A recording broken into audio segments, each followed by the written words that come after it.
Salam sejahtera dan salam Sarawak sayang bersama saya Janet Bennett. Berita utama, kerajaan bersetuju memansuhkan hukuman mati mandatori di negara ini dengan hukuman gantian tertakluk budi bicara mahkamah. Menteri di Jabatan Perdana Menteri, Parlimen dan Undang-Undang Datuk Seri Dr. Wan Junaidi Tuanku Jaafar menerusi kenyataan media pada Jumaat berkata, keputusan ini dicapai susulan pembentangan laporan kajian hukuman gantian terhadap hukuman mati mandatori yang telah dibentangkan dalam mesyuarat Jemaah Menteri pada 8 Jun 2022. Ujarnya, kerajaan juga secara prinsip menerima dan mengambil maklum syur-syur jawatan kuasa khas hukuman gantian terhadap hukuman mati mandatori yang dijelaskan melalui laporan kajian tersebut. Ujar beliau lagi, kajian lanjut ini akan dilaksanakan dengan kerjasama Jabatan Peguam Negara, Bahagian Hal Ehwal Undang-Undang, Jabatan Perdana Menteri serta lain-lain kementerian jabatan berkepentingan. Dalam pada itu, kerajaan juga akan turut mengkaji kebolehlaksanaan berkaitan Hala 7 Sistem Keadilan Jenayah Criminal Justice System di negara ini antaranya seperti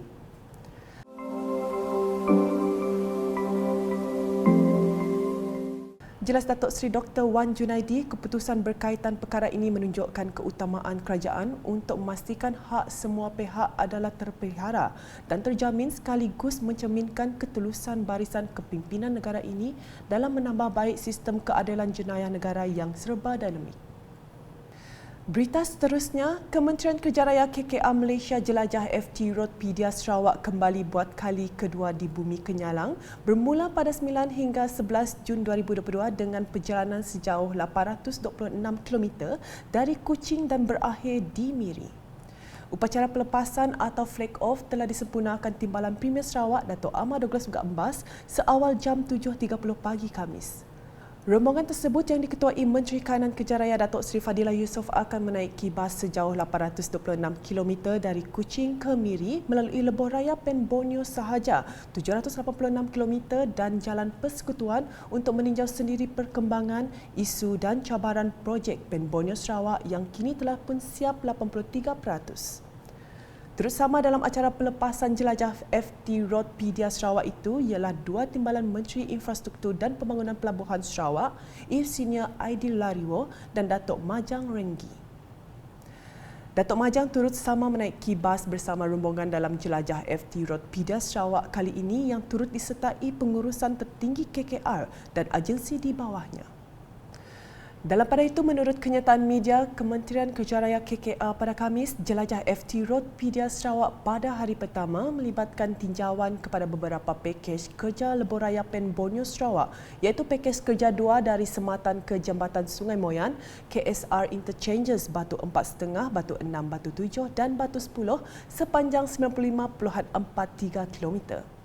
Terdapat 3 seksyen iaitu seksyen bau dijangka siap sepenuhnya pada November 2022 yang kini 82% siap. Seksyen KSR pula dijangka siap sepenuhnya Ogos ini dengan status terkini siap 96% dan seksyen Lunduk dijangka siap sepenuhnya pada Disember ini dengan jumlah kos ketiga-tiga seksyen di bawah pakej kerja 2 sebanyak RM2,038.837 juta.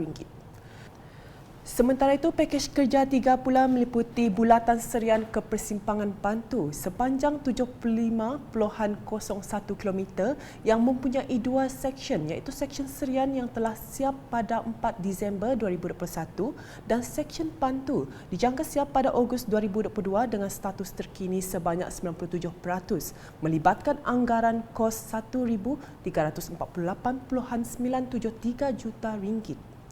Bagi pakej kerja 4, Persimpangan Patu ke Batang Sekerang sepanjang 89.43 km, terdapat 2 seksyen iaitu seksyen Bukit Bengunan yang dijangka siap Julai 2023 dan seksyen Sri Aman dijangka siap November 2022 dengan status kemajuan 80% melibatkan kos RM1,657.47 juta.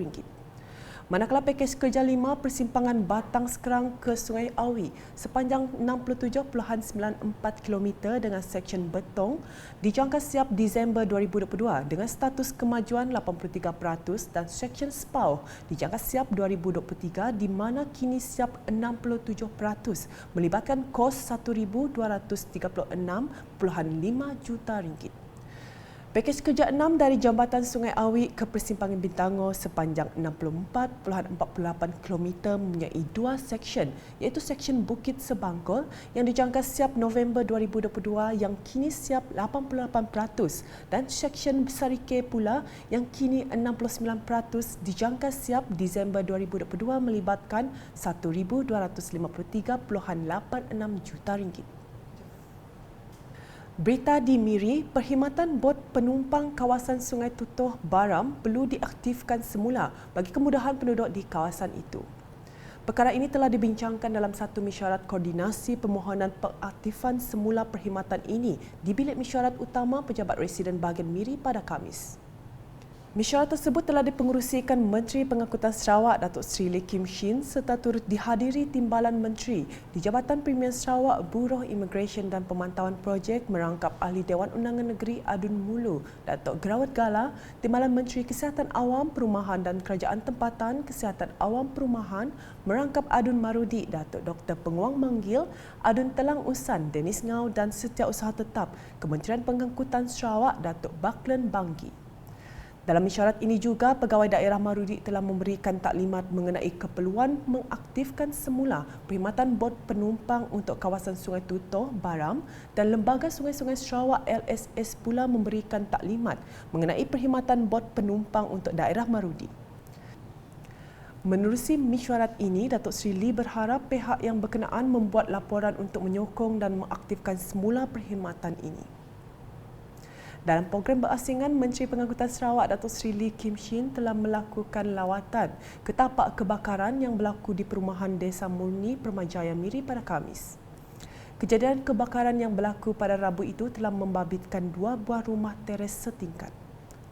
Dalam lawatan tersebut, beliau juga Ahli Dewan Undangan Negeri Adun Senadin telah menyerahkan sumbangan berbentuk wang tunai serta sumbangan bahan keperluan asas kepada penghuni mangsa terbabit.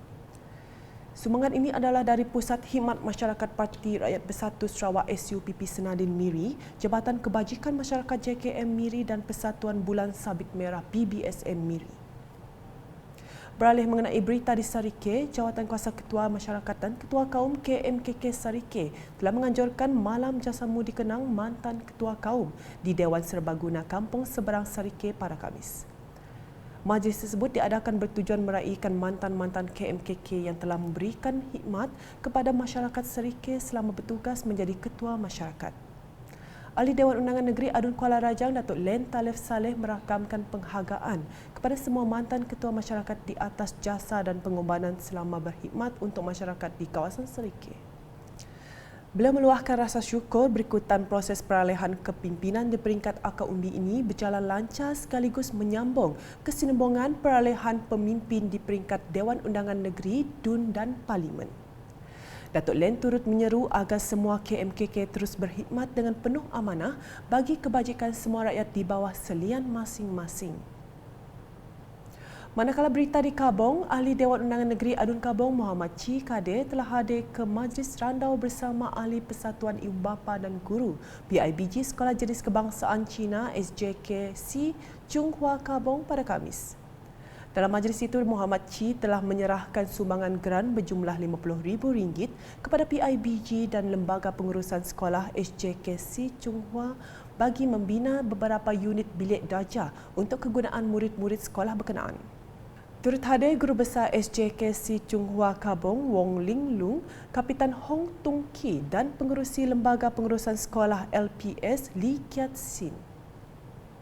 Sekian edisi malam bersama saya, Janet Bennett. Berita lebih lanjut boleh didapati di semua platform media sosial UKAS termasuk portal ukas.sarawak.gov.my dan UKAS Channel di YouTube. Salam UKAS.